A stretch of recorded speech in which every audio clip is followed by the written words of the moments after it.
Hello everyone, it's Matt here from Scoop in Response. Today I'm going to be running over my Nethroi Apex of Death Commander deck and Primer. The goal of this deck is to load our graveyard with cards that will enable a Protean Hulk combo and resolve our commander's mutate ability. Once we do this, we'll have access to one of the many sack loops and win conditions by either pinging our opponents to death with cards like Zulaport Cutthroat or Blood Artist, or using a Heliod and Walking Ballista combo.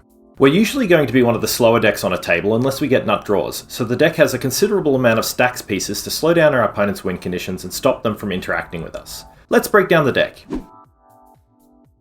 We've got 33 creatures, 13 enchantments, 6 artifacts, 31 lands, 8 instants, and 8 sorceries. With the big emphasis on creatures, we've got to be mindful of how committed we are to the board, but one of our most valuable attributes is the ability to reload after a wipe. Our enchantments help us with stacks and provide additional value for our loops, and artifacts are used purely for mana and sack outlets. Our land base is mostly for colour access, as we've got some expensive spells to cast, and our instants and sorceries are for preventing interaction, protection, tutors, and removal. The curve for the deck is quite low to the ground with an average CMC of 2.5. Our commander, however, is extremely expensive to cast. A few of our key pieces are also pretty expensive if we're not able to cheat them out.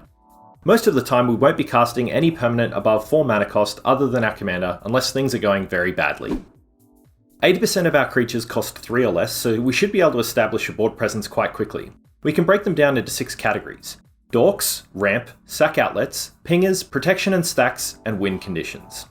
For dorks, we've got Avacyn's Pilgrim, Birds of Paradise, Elvish Mystic, Llanowar Elves, and Paradise Druid. For ramp creatures, we've got Deathrite Shaman, Ramanap Excavator, Wood Elves, and Sakura Tribe Elder. For sack outlets, we've got Viscera Seer, Carrion Feeder, and Fiend Artisan. For our piggy boys, we've got Blood Artist, Cruel Celebrant, Serrated Scorpion, and Zulaport Cutthroat. For stacks and protection, we've got Drannith Magistrate, Grand Abolisher, Gladecover Scout, Collector Oof, Ranger Captain of Eos, Magus of the Moat, Knight of Autumn, Aven Mind Sensor, and Academy Rector. For wincons, we've got Walking Ballista and Heliod Suncrowned, Mikaeus the Unhallowed plus Kitchen Finks, Protean Hulk plus Revelark and Karmic Guide, and Lurrus of the Dream Dead. As far as enchantments and artifacts go, we've got Absent Ascendancy, Animate Dead, Aura of Silence, Carpet of Flowers, Dance of the Dead, Exploration, Fecundity, Ghostly Prison, Kaya's Ghost Form, Leyline of Sanctity, Mirari's Wake, Stony Silence, Sylvan Library, Arcane Signet, Ashnod's Altar, Mana Crypt, Phyrexian Altar, Sol Ring, and the Great Henge. For instants and sorceries, we have Brought Back, Court of Calling, Crop Rotation, Enlightened Tutor, Path to Exile, Silence, Swords to Plowshares, Veil of Summer, Buried Alive, Demonic Tutor, Diabolic Tutor, Eerie Ultimatum, Eldritch Evolution, Green Sun Zenith, Life from the Loam, and Natural Order. With respect to our land, we've got the OG Jewels, Bayou, Scrubland, Savannah. We've got Shocks, Overgrown Tomb, Godless Shrine, Temple Garden. We've got our check lands, Isolated Chapel, Woodland Cemetery, and Sun Petal Grove. And we've also got modern lands, including Nurturing Peatland and Silent Clearing. For fetches, we've got Marsh Flats, Verdant Catacombs, Windswept Heath, Flooded Strand, Wooded Foothills, and Prismatic Vista. As far as our other lands and utility, we've got Dryad Arbor, Gaia's Cradle, Hall of Heliod's Generosity, Indatha Triome, and Phyrexian Tower. Rounding it out, we have basics with 4 forests, 3 plains, and 2 swamps. One of the underappreciated attributes of Abzan colours is just how consistent our mana base is. We've got so many dual lands for colour access, as well as the modern lands giving us more card draw. We also have an additional benefit of graveyard recursion for lands, which can lead to multiple uses in some instances. Of the 6 fetches in the deck, we've got Marsh Flats, Verdant Catacombs, and Windswept Heath being the most valuable, as they can get all of our dual lands. If you don't need access to the mana right away, don't be afraid to fetch a Triome instead, as the Tri-land access is great, but it comes in tapped. We've included it, despite it being a tap land for this reason, and its ability to cycle will always be relevant late game if we find ourselves flooding. It's definitely a platitude at this point, but access to mana and ramp is super important for any commander deck. We definitely don't want to keep one-landers unless the rest of our hand is absolutely godlike. The best hands should look something like this: 2 to 3 lands, or a premium piece of artifact ramp like Sol Ring, Mana Crypt, or a Dork, and any of the following cards: Buried Alive, Demonic Tutor, Sylvan Library, Carpet of Flowers, Exploration, Leyline of Sanctity, Crop Rotation or Life from the Loam, and Green Sun Zenith. We want to avoid having our expensive combo pieces in hand, so you should mulligan away almost any hand that has Protean Hulk, Revelark, Mikaeus, or Karmic Guide. Buried Alive is the quickest way to win with this deck, so any hand with that in the open is a serious contender. Depending on our pod, if you know you'll be against fast decks or artifacts, it can't hurt to prioritise Stony Silence or another Stax piece over our own artifact ramp. Just be mindful this will turn off our altars if they remain on the board later. Establishing a board presence or a Stax piece or two is going to be our game plan most of the time. We don't need to waste any of our protection on anything until it's time for our combo turn. There's plenty of pingers and plenty of recursion in the deck, so don't waste protection spells unless you're playing to combo off the next turn, as our protection is super important. Life is a resource and you've got plenty of ways to get it back. Unless you're facing lethal, you rarely want to offer up chump blocks unless there's a way to recur them or some other specific reason. When making decisions with the deck, we need to consider both the CMC of creatures and their power, as some of our combos are limited by creature power rather than CMC for target selection. Let's explore what the combos are in more detail. Step 1 for most combos is getting our pieces into the bin. For Hulk lines, the easiest way to do this is Buried Alive, which is the card I most often find myself tutoring for with Demonic Tutor, but you can get plenty of other things if you're holding alternative combo pieces. Buried Alive reads as follows. Search our library for up to 3 creature cards, put them in our graveyard, and then shuffle our library. But when we have no ping effects or sack outlets in the hand or on board, we get Protean Hulk, Karmic Guide, and either Carrion Feeder or Viscera Seer. Once they're in our graveyard, we'll then mutate our commander onto an existing creature on the battlefield. The best targets for this are creatures with hexproof, such as Paradise Druid or Gladecover Scout. This part of the combo is the most difficult to resolve most of the time, as instant speed removal is extremely accessible, and even though our commander will still resolve if they destroy the target, we won't get our Mutate Trigger and we'll have spent 7 mana on a 5/5. If this happens, get him back into the command zone as soon as possible and try again. We'll need to recast him for his Mutate, which does increase with command attacks, and have another go. Once our commander's Mutate Trigger resolves, it's time to do some work. We'll bring back the Hulk, Sack Outlet, and Karmic Guide, as well as any other creatures that may be in our graveyard to make up the difference up to 10 power. Once these creatures enter the battlefield, we'll sack our Hulk and go and get some more creatures.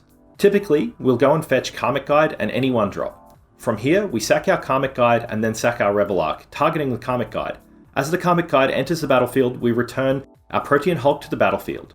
If it wasn't clear yet, we're infinite right now and can do pretty much anything we want. There are some simpler lines available to us, but if we expect any interaction, we should avoid taking pieces from multiple combo lines in order to try again later. If we have either a ping effect or a sack outlet in hand, or on the board, we can use Buried Alive to get Mikaeus, Kitchen Finks, and either a ping effect or the sack outlet that you're missing. Once we've resolved our Mutate Trigger, we'll be able to ping our opponents to death using the Mikaeus Kitchen Finks loop to infinitely sack and return the Kitchen Finks to the battlefield, resulting in a win. Our combo can be completed over a series of turns, though it may reveal our game plan. Don't be afraid to use Buried Alive in preparation for a future turn, especially if you've managed to get Leyline of Sanctity onto the board, as this prevents quite a few of the graveyard exile effects our opponents may have. It should be clear by now that the strength of this combo and this deck is not the speed in which it can be executed, but the resilience and the varied access points to victory that we have. Plan A can be completed with only Buried Alive and a successful resolution of Mutate, but all other variations are never too far away. Having 1 or 2 of our cheaper pieces in hand or on the board gives us so many other ways to win, and if we need, we can always hardcast the expensive ones for thin value before executing our strategy later. Your tutors will always have more than one target, so think about what you want to get. The most obvious might not be right or the best in every situation. Animate Dead and Dance of the Dead make for some unexpected ways to bring back a Hulk or Karmic Guide, and we've got further redundancy thanks to Lurrus.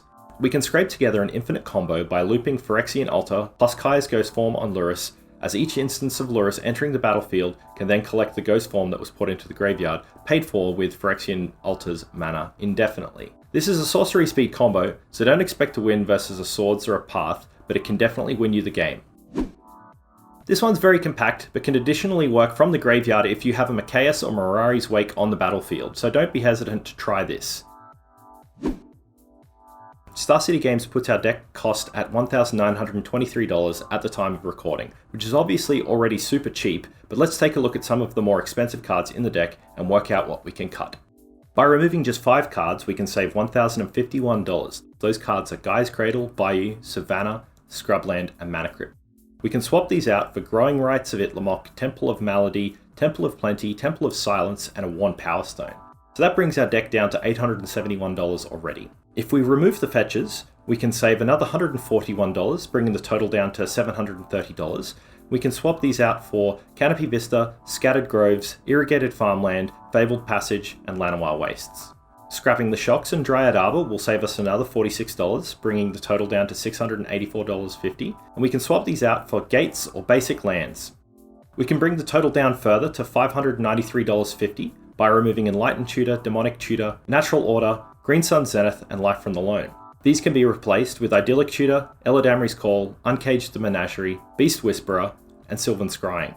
We can reduce deck cost even further by swapping out some of the more expensive creatures: Academy Rector, Machias, Walking Ballista, Fiend Artisan, Grand Abolisher, Birds of Paradise, and Kitchen Finks. We'll save $129 by switching these for Nightmare Shepherd, Corpse Knight, Teysa Karlov, Priest of the Forgotten Gods, Elvish Visionary, Incubation Druid, and Cartel Aristocrat. By cutting the expensive enchantments, we can get the deck cost down to $352. We can remove Exploration, Carpet of Flowers, Mirari's Wake, and Sylvan Library. These can be substituted for Farseek, Cultivate, Rampant Growth, and Guardian Project, for a saving of $112.50. The final cost for the deck comes down to $327. I would recommend removing 5 additional cards so that you can increase your total land count, which is always going to be a little bit higher when you're not running the most premium lands. Obviously, the power level by completing these cuts will be affected, and I would recommend considering what you have in your own collection before deciding what to include and what to take out. That said, the core of the deck will still function perfectly and you'll be able to achieve those infinite wins quite effectively.